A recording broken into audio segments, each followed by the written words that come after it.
¿Cómo están? Feliz de estar con ustedes una vez más para seguir el estudio de la historia general del derecho. Como ya dije al principio, la historia general del derecho es muy importante porque nos ayuda a nosotros como abogados a comprender el origen de muchas de las instituciones jurídicas que el día de hoy gobiernan nuestra sociedad. También es importante porque nos ayuda a comprender cómo se origina la ley y qué acontecimientos históricos puede hacer o pueden provocar que surja una ley. Es necesario entonces estudiar este curso y te animo entonces a que lo sigamos haciendo. Vamos con el tema número 2. El tema número 2 se relaciona con las fuentes de la historia del derecho. Cuando hablamos de fuentes de historia del derecho, estamos hablando también de las fuentes del derecho.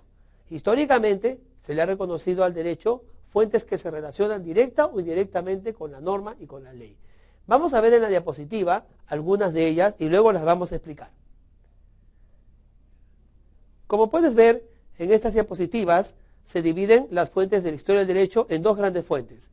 La primera es conocida como la fuente creadora de derecho y la segunda es conocida como las fuentes históricas del derecho. Cuando hablamos de fuente creadora del derecho, nos estamos refiriendo a aquellas grandes fuentes que originan la ley y que originan la norma. La primera gran fuente que origina la norma, el derecho, es la ley. ¿Qué es la ley? La ley es una regla y la ley es una norma positiva que la da para hacer ley un órgano debidamente reconocido por la sociedad y por el Estado como aquel que debe darlo. En los estados modernos, por ejemplo, el órgano del Poder Judicial no es la que da las leyes. El órgano del Poder Ejecutivo puede darlas con algunas excepciones. Será entonces el órgano legislativo, es decir, el Congreso de la República, que en otras partes del mundo se le conoce como Parlamento, el único necesario para dar normas positivas de obligatorio cumplimiento de rango de ley. Será entonces este órgano o poder legislativo, como generalmente lo conocemos, el que a través de ciertos procedimientos internos, también debidamente reglamentados y también aprobados por la ley, serán ellos los que regularán, normarán, modificarán las reglas y las normas que rigen la vida en sociedad. La ley entonces será la principal fuente de la historia del derecho. Nosotros podemos comprender muchos de los elementos históricos y las consecuencias históricas revisando la ley. Un ejemplo concreto, por ejemplo, sería el estudiar aquella norma legislativa que liberó a los esclavos. En algún momento de la historia nosotros podemos encontrar, y de la historia peruana, vamos a encontrar cómo don José de San Martín lanza una ley, ¿no?, ordenando que muchos esclavos queden libres. Posteriormente, don Ramón Mariscal Castilla, el gran general, el gran mariscal, también hace una ley similar. Pero en la época del 28 de julio de 1821, luego de que se proclama la independencia, San Martín da una ley liberando a los negros que se plegaran a la causa independentista y que obviamente nacieran después del 28 de julio del año 1821. Leyendo la ley como está, nosotros podemos decir que qué gran acierto el hacer una ley así. Pero cuando vemos los aspectos históricos que rodearon a esta ley, entonces nosotros podemos comprender los efectos y las verdaderas razones por las cuales esta ley, teniendo un buen objetivo, pudo haber también tenido otros objetivos. Se sabe, por ejemplo, hoy en día, que la ley que se dio era justamente para reforzar las tropas independentistas que tenían que enfrentarse a la España y a los grandes ejércitos realistas que todavía estaban dentro del territorio peruano. La guerra de la independencia entonces fue rebosada por estos esclavos que, huyendo de la esclavitud, se unieron a las tropas libertarias dentro de un concepto de libertad para el Perú y para el mundo criollo de aquella época. Entonces, esta ley, por ejemplo, nos da a nosotros una fuente de vasto conocimiento histórico acerca del derecho. No solamente la ley, entonces, será una fuente histórica del derecho. Tenemos también la costumbre. ¿Qué es la costumbre? La costumbre son los acontecimientos, los hechos, la actuación diaria de un mismo acto, valga la redundancia, que con el transcurso del tiempo se hace tan necesaria, se hace tan común, que obviamente se vuelve de obligatorio cumplimiento. Varios ejemplos pueden haber acerca a esto de la costumbre. Podemos citar, por ejemplo, algunas costumbres foráneas y muy de sociedad que el día de hoy tenemos. En algunas partes, por ejemplo, del Perú, cuando usted va a hacer una compra, siempre el que le vende, o sea, su caserito, le da a usted lo que nosotros llamamos la yapa. Entonces, La yapa se ha vuelto en una sana costumbre. Cuando vamos a un pueblo del interior del Perú o vamos a algunas ciudades del orbe del interior, nosotros podemos encontrar allí cómo aquellas personas que nos venden zanahorias, nos venden choclos, nos venden panes, siempre nos dan uno de regalo o nos dan un pequeño grupito de regalo diciéndonos, señor, este es su yapa. Bueno, no hay una ley que diga que nos tiene que dar esa llamada yapa. No hay una ley que diga que los obligue a ellos a ese desprendimiento voluntario. Sin embargo, se ha vuelto una costumbre. Se ha vuelto una costumbre y de esa manera, quizá en algún lugar alguien reglamente lo que es la yapa. No se ha logrado hasta ahora hacer eso, ¿no? Pero eso es un buen ejemplo de una costumbre social. Otro ejemplo que sí se hizo ley y que sí se hizo norma es, por ejemplo, si tomamos en cuenta el tema del precio FOB. Como usted sabe, en los antiguos puertos ingleses, ¿no? Cuando uno llegaba con su carga para vender lo que uno traía de ultramar, siempre se ponían dos precios. Un precio era al que estaba en la borda, ¿no? Si la carga estaba en la borda del barco, ¿no? Entonces, ¿a cuánto se vende eso? Al precio de borda, ¿no? Y si lo bajamos al puerto, no, ya cuesta más. ¿Pero por qué va a costar más, señor? Cuesta más porque tengo que contratar cargadores, tengo que contratar estibadores que me hagan el trabajo de bajarlo a puerto. Entonces ya esa diferencia de precio en puerto de lo que estaba aquí en la borda del barco, ¿no? Encima del buque, entonces eso ya trae una diferencia económica. Así que será un precio aquí y un precio abajo.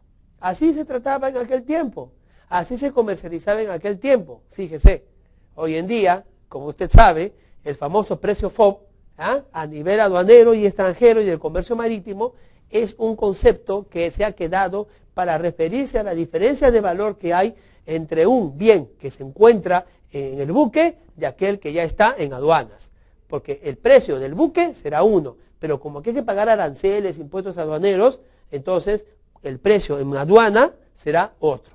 Esa diferencia de precio se conoce entonces como el término FOB. ¿Qué pasó? Nada, lo que ocurrió es algo simple. En algún momento de la historia del hombre, la costumbre se hizo ley, la costumbre se hizo derecho, la costumbre se hizo norma. Y basta explicar eso para entender y comprender que, en definitiva, pues tenemos aquí que una costumbre fue fuente del derecho y es fuente también de la historia del derecho. ¿Se da cuenta entonces cuán importante es esto de las fuentes? Bueno, no solamente la ley, no solamente la costumbre son fuentes del derecho, también tenemos la jurisprudencia. ¿Qué es jurisprudencia? Algunos piensan que la jurisprudencia tiene que relacionarse con las leyes necesariamente. No es así. La jurisprudencia son las resoluciones judiciales. ¿Me entendiste? Repito por si te desatendiste un momento. La jurisprudencia son las resoluciones judiciales que dictan los tribunales en el ejercicio de su función jurisdiccional. Es decir, si yo soy un juez y tú vienes con un problema comercial, con un problema civil ante mi despacho, y yo saco una resolución resolviendo ese conflicto. En esa resolución, obviamente, como tú sabes, hay tres partes. Tenemos entre ellas la parte considerativa.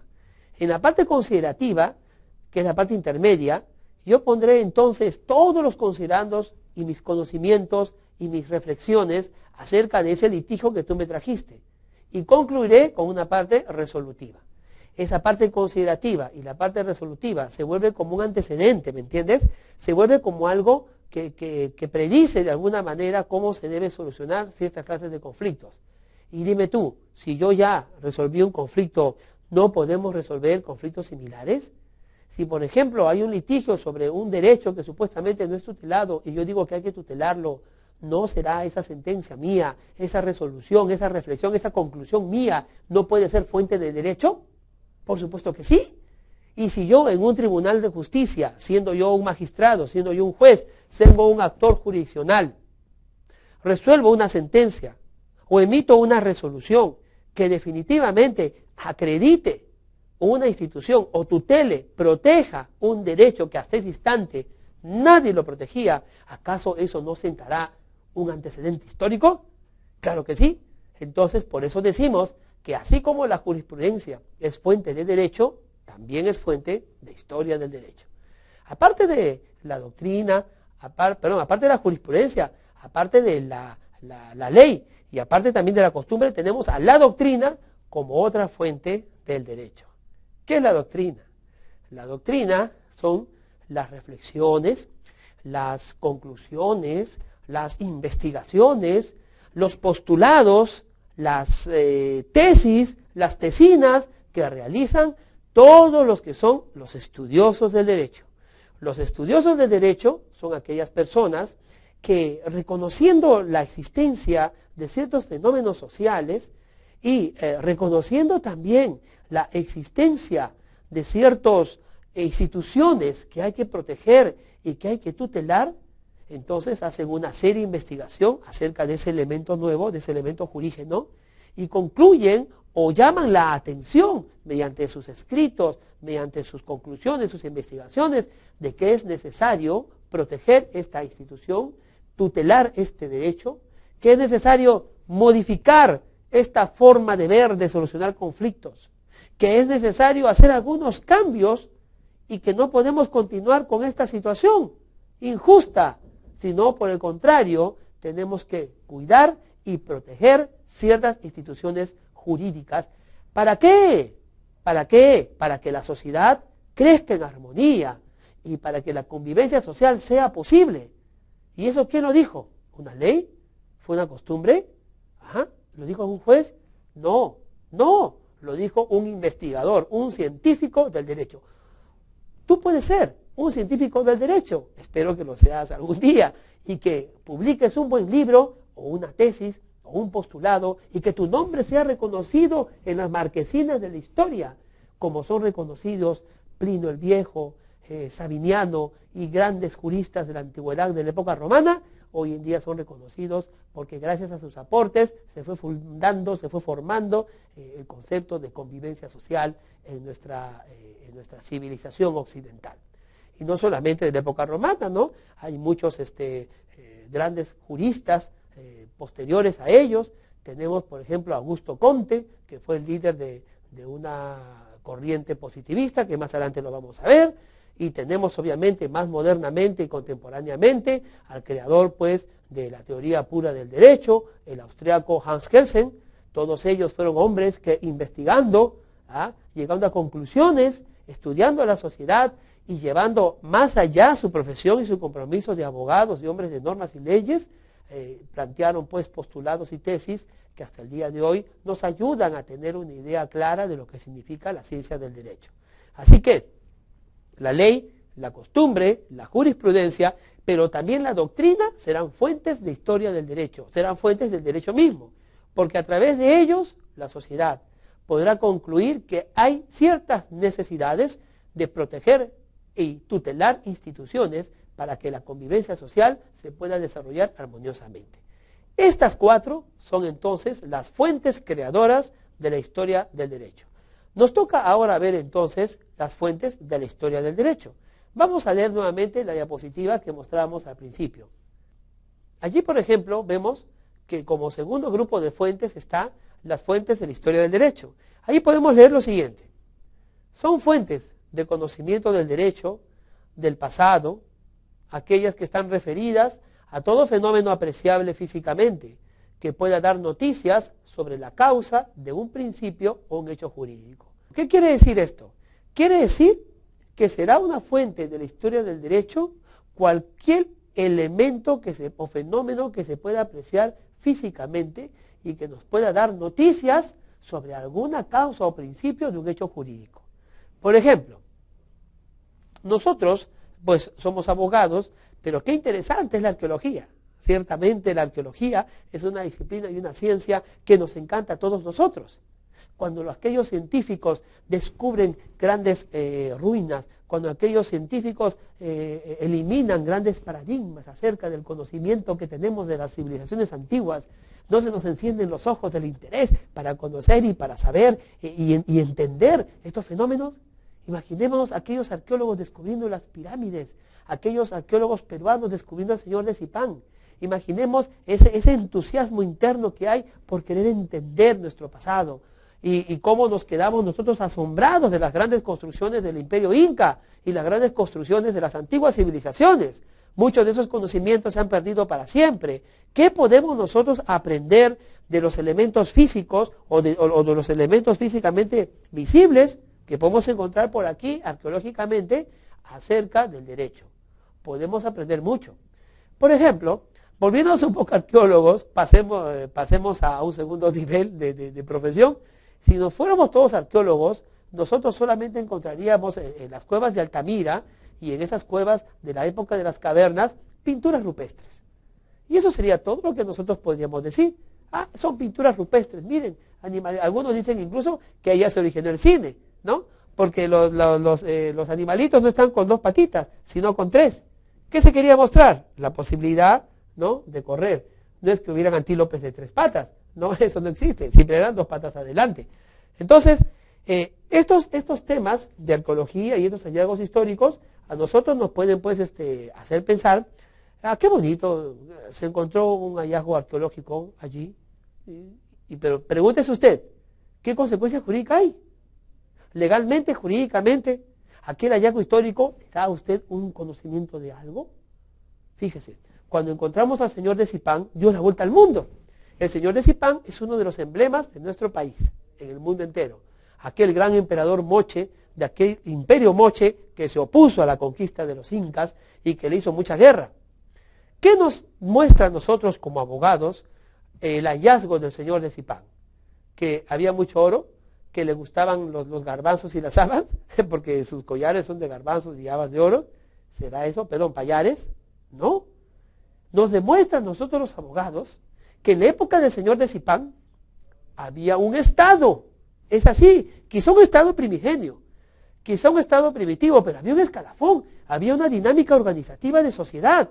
Y si había una dinámica organizativa de sociedad, entonces había una gestión del poder.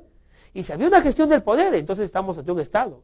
Es decir, ante una autoridad que imponía ciertas normas y reglas de convivencia social, útiles, ilícitas, para su momento, su lugar histórico y para ese pueblo determinado. Entonces, a nosotros como abogados nos interesa estas fuentes del derecho, de la historia del derecho, porque nos hace entender que definitivamente el hallazgo del señor de Zipán nos demuestra a nosotros la existencia de un escalafón social y de un orden social que definitivamente tenía el poder, a la norma y a la ley como una forma de administrar y gestionar la convivencia social. Claro, perdido en el pasado quizá porque no había pues escritura, pero hay otros elementos que se están investigando. Cuando vemos, por ejemplo, en las culturas antiguas, la cultura medo-persia, la cultura griega, la cultura babilónica, la cultura egipcia y obviamente la cultura romana, tanto Occidente como Oriente, nosotros podemos encontrar vestigios innumerables acerca de la existencia de orden social, de justicia, de tribunales, de respeto a ciertas instituciones, de la existencia en aquel entonces de instituciones de la familia, del Estado, de la sociedad, que eran tuteladas y protegidas por el gobierno. ¿Gobierno? Mejor dicho, por el Estado, que eran protegidas por el Estado. Entonces, fíjate tú la cantidad de pruebas para la historia del derecho que podemos encontrar en los temas arqueológicos. Aquellos documentos que de alguna manera están relacionados con el tema de la historia y de la historia del derecho serán para nosotros de un elemento invaluable. Tú sabes que en algún momento se encontró el código de Hammurabi tallado en unas piedras. Esa piedra contenía un código. Ahora, bueno, imagínese pues una serie de reglas en una piedra. O cuando encontraron en Egipto la piedra Rosetta, todos estos documentos escritos en diferentes formas de escritura, sea cuneiforme, sea jeroglífica, sea del tipo que sea, nos puede ayudar a nosotros a comprender la importancia de los sucesos históricos en relación con la historia del derecho. Dos entonces serán las fuentes de la historia del derecho, las fuentes creadoras y las fuentes propiamente de la historia. Vamos a leer una diapositiva donde hay una pequeña lectura para redondear el tema de esta comprensión. Bueno, en la diapositiva que estamos mostrándole a usted, tenemos pues aquellas pinturas rupestres que se encontraron en Altamira. Si nosotros acuciamos un poco la mirada, por favor, si acuciamos por ejemplo la mirada en la pintura que está detrás de las letras, podemos ahí ver bisontes, ¿no? Podemos ver cazadores, en los cuales vemos cierta organización. Un arqueólogo verá, ¿no? Verá allí un vestigio rupestre. Un pintor verá allí el origen de la pintura. Y quizás muchos cazadores verán también el inicio de las primeras estrategias de cómo cazar bisontes y antílopes. nosotros como abogados, no solamente veremos eso. Por favor, fijémonos otra vez en silencio. Le doy unos cuantos segundos, por favor, para que usted vea en esa primera pintura, ¿qué ve usted?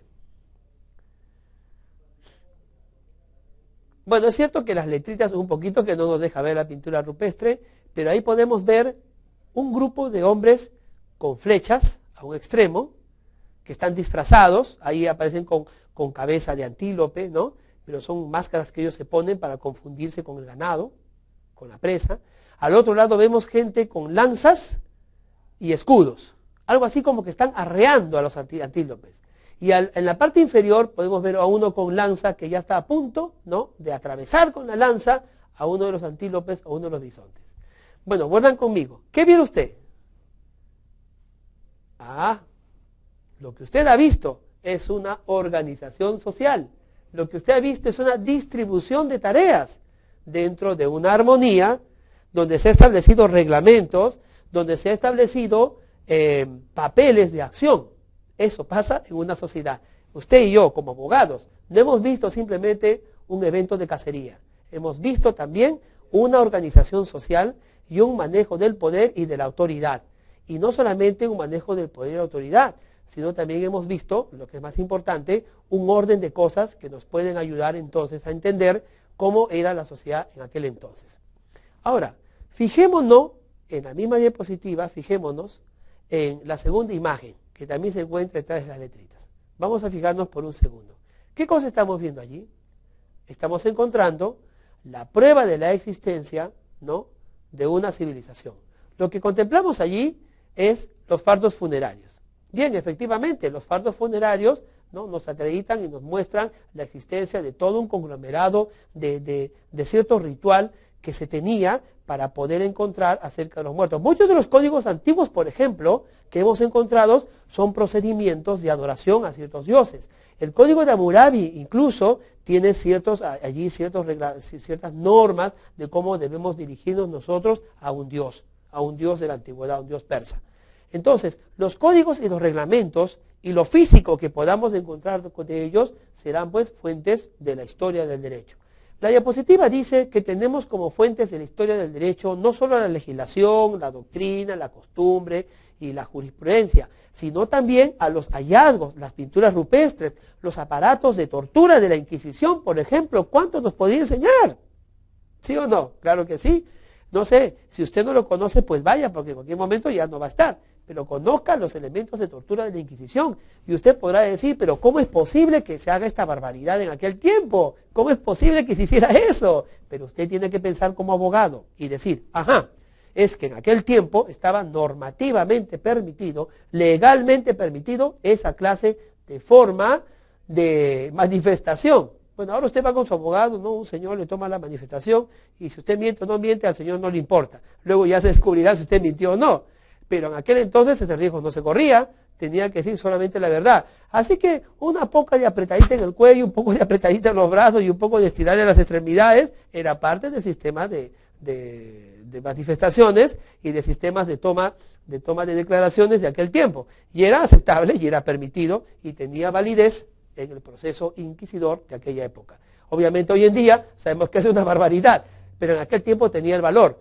Entonces, el hallazgo de esos elementos de tortura, de todos esos elementos históricos, nos da una idea a nosotros, como abogados de esta época contemporánea, lo que en el futuro puede ocurrir y en lo que en el futuro puede pasar también si es que la legislación varía. Porque si la historia se repite, de repente hagamos que cosas malas no se repitan y aprendiendo de la historia del pasado, podemos como abogados defender las instituciones modernas.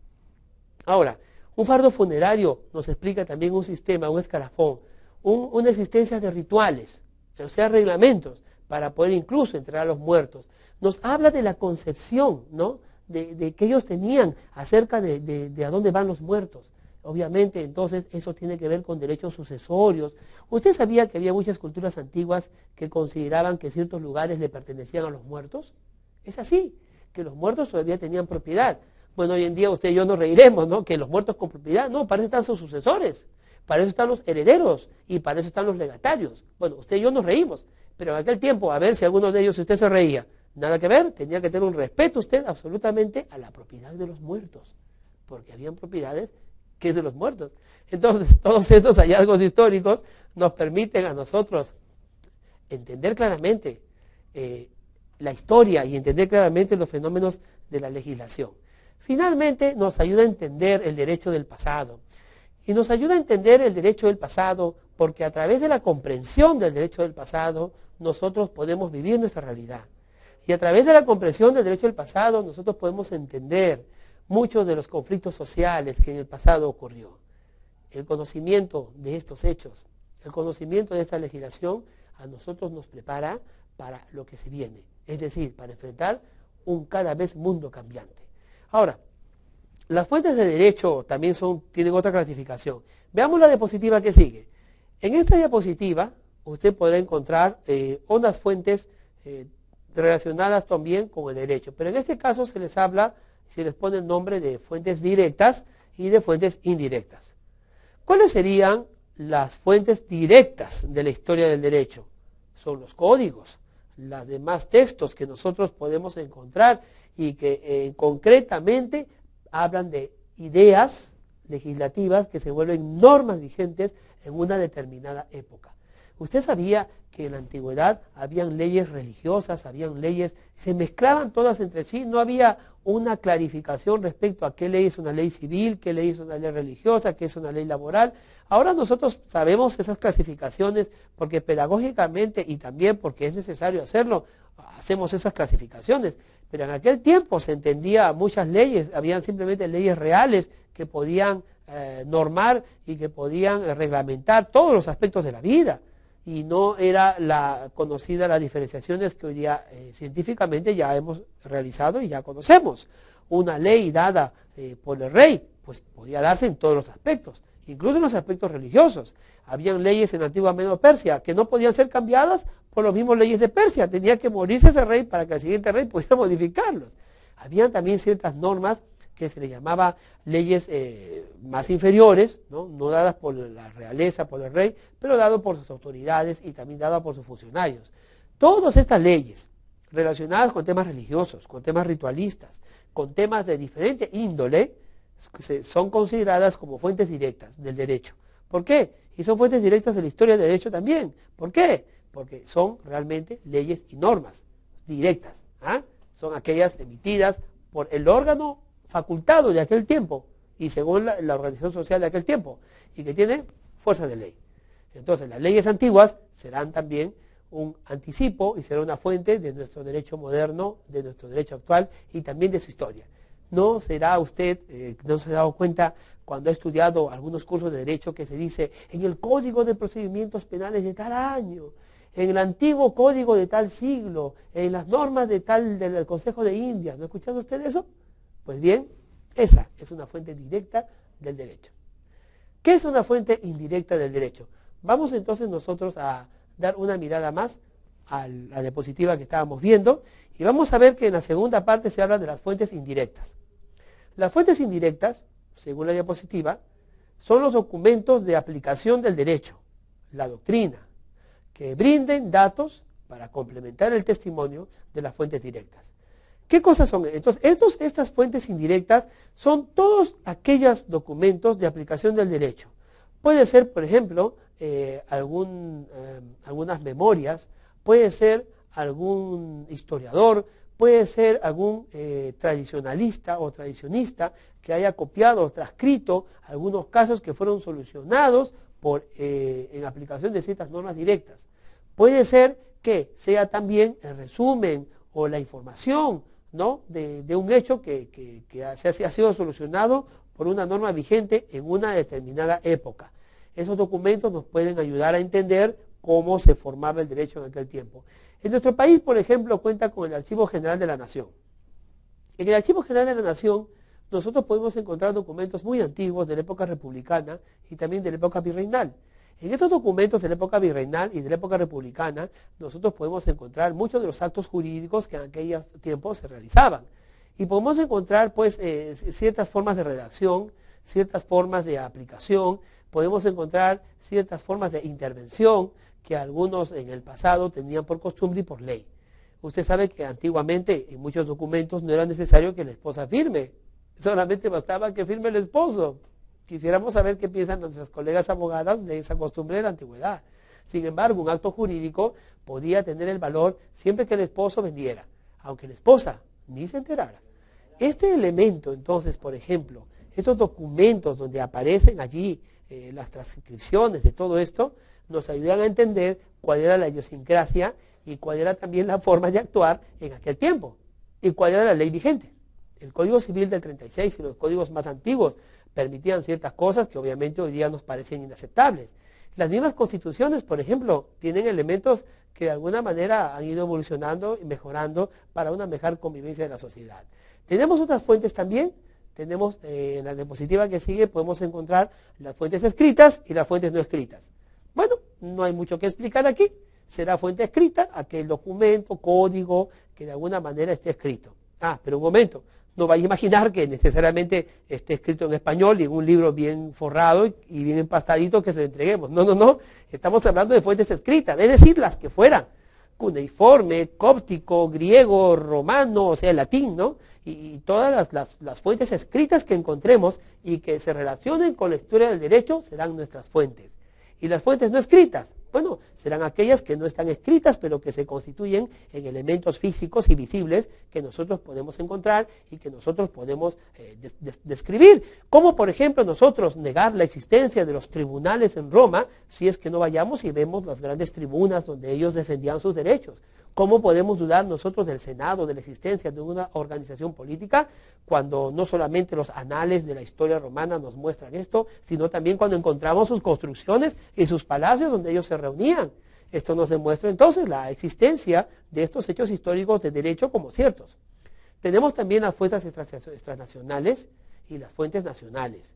Es decir, aquellos documentos escritos o aquellas pruebas no escritas o elementos físicos que podamos encontrar en otras partes del mundo y que hablarían de alguna manera de ciertos fenómenos de derecho que pasó en nuestro país. Las fuentes extranacionales y las fuentes nacionales serán también entonces una forma de fuente del derecho y de la historia del derecho. Este es el mundo de las fuentes de la historia del derecho. ¿Qué les ha parecido? Muy interesante, ciertamente. Jamás yo pensé que en una pintura rupestre pudiera encontrar fenómenos sociales y fenómenos jurídicos. Así que atisbemos mejor la vista, profundicemos en nuestra investigación y reconozcamos no solamente en la doctrina, la jurisprudencia, la ley y la costumbre, sino también en los elementos físicos, en los hallazgos arqueológicos, fuentes del derecho y sobre todo las fuentes de la historia del derecho, porque entenderlas, comprenderlas y percibirlas nos harán mejores abogados, mejores ciudadanos, mejores profesionales, y es lo que nosotros queremos. Yo espero ciertamente que este tema te haya gustado como me gustó a mí, te haya encantado como me encantó a mí, y que despierte a ti también el interés de hacer de ti un abogado de todas las profesiones.